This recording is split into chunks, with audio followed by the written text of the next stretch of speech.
அவர் நம்மோடு இல்லை என்பதை நினைக்கும்போது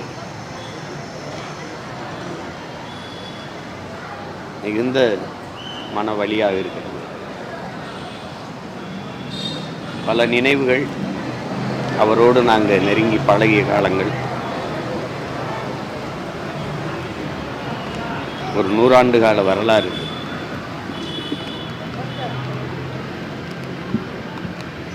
ஒரு தலைவன் இப்படி இருக்கணும், எளிமையாக, நேர்மையாக, தூய்மையாக ஒரு தலைவன் இப்படி இருக்கணுங்கிறதுக்கு ஒரு சான்று.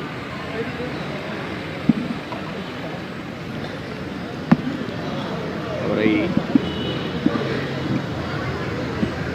இன்றைக்கு இழந்திருக்கோன்னு நினைக்கும் போது ரொம்ப மன வேதனையாக இருக்கு.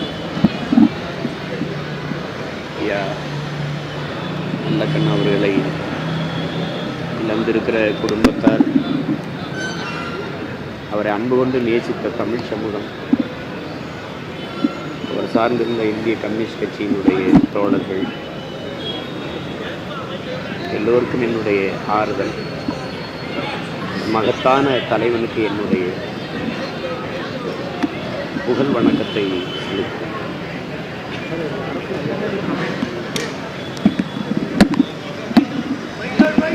அரசு மரியாதை கேட்டு கொடுக்கறதில்ல, அவருக்கு கொடுக்கணும்.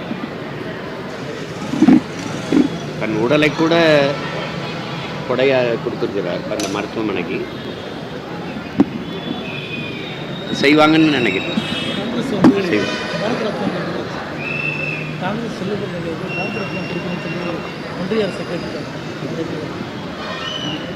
கொடுக்கணும். நாட்டு விடுதலைக்காக போராடியவர் கொடுக்கணும்.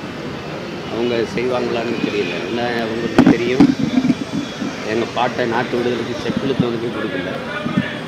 விடுதலை பாவனன் பாரதி நம்ம பாட்டேன், அவனுக்கே கொடுக்கல. அதனால அந்த விருது மேலே எங்களை போன்ற பிள்ளைகளுக்கு மதிப்பு இருக்கிறது இல்லை. உங்களுக்கு புரியுது. விளையாட்டு வீரர் சச்சின் டெண்டுல்கர் கொடுத்த விருதை விடுதலை போராட்ட வீரர்களுக்கு கொடுக்கல அப்படின்னு நினைக்கும்போது அந்த விருது மேலே நமக்கு மதிப்பு இல்லை. அதை பேசி பயனில்லை.